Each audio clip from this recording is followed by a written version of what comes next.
Attention those entering the Staples Center. Attention. Attention. You have bad taste in music.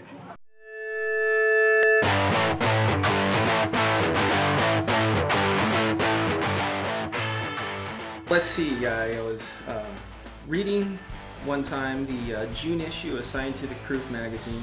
Recent studies in Scientific Proof magazine reveal that 94.9% of all preteens and teenagers suffer from bad taste in music. And I was amazed at all the wonderful information that was contained therein. And I thought, you know what, there are people that need to hear this wonderful information. And so I'd seen Heavy Metal Parking Lot, it's a documentary, Jeff Kulik. And so I wanted to do my version of Heavy Metal Parking Lot. Attention, attention, you have bad taste in music. Now there are 3 steps you can take at this moment that will cure you from your bad taste in music. The first step, I urge you, do not attend this concert.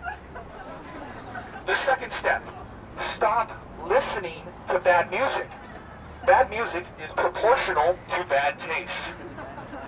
The third step, and this is the most important, turn off your radio and television. If you follow these 3 steps, you will live happily ever after. The end.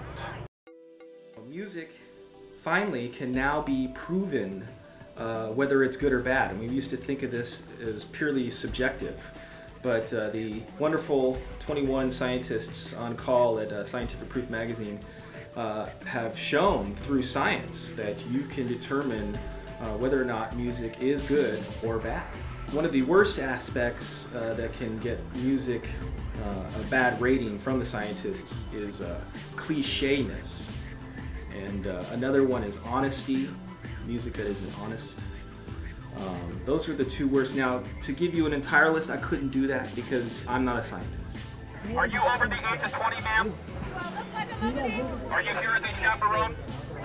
You should only be here as a chaperone if you are over the age of 20. That is the only acceptable response. Over the age of 20. Do you sleep with 12-year-olds? Then why do you listen to their music? You have bad taste in music. Please seek help immediately.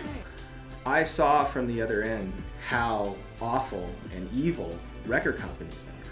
And so when people would say, you know, don't steal music, to me they didn't have a real understanding of how the business operates. Peer-to-peer was the only thing that could have brought down that horrible, horrible monopoly that was ripping off artists. I think the only types of artists that need to be on major labels nowadays are huge, disposable pop artists, American Idol type artists, you know, just big pop artists. You're a rock band, you don't need to be on a major label. What are they going to do for you? They're concerned with shareholders and they're not concerned with career longevity, right? And they've marginalized themselves that way. Now if you're an artist, you can directly have a communication with your fans. Amen to the internet, you know? Woo! All right. I feel like Congo. Are you ready to accept the silver medal, sir? Yeah.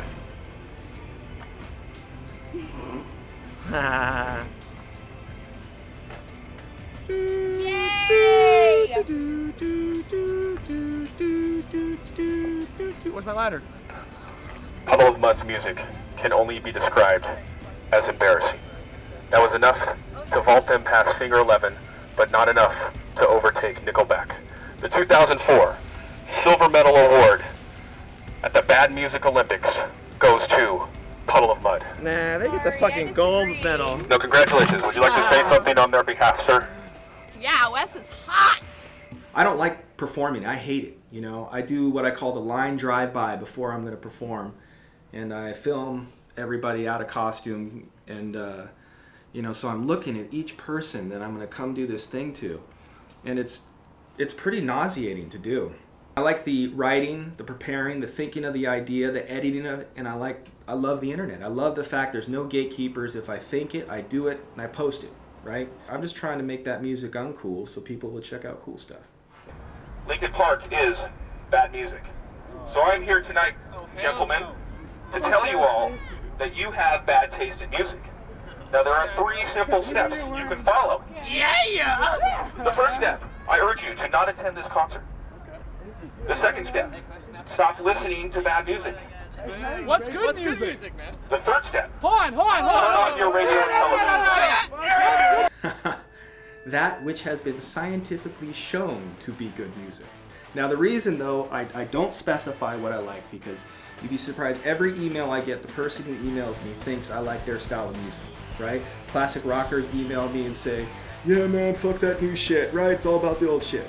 You know, heavy metal guys, yeah, fuck that pussy shit, right? The indie rockers, fuck that corporate shit. Everyone thinks I like what they like, right?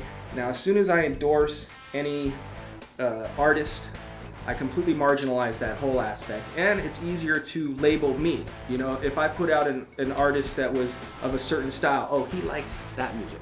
I love all music that's good. Germane to the discussion, in 2002, Christina Aguilera and Justin Timberlake's combined music share on television equaled an astounding 22%.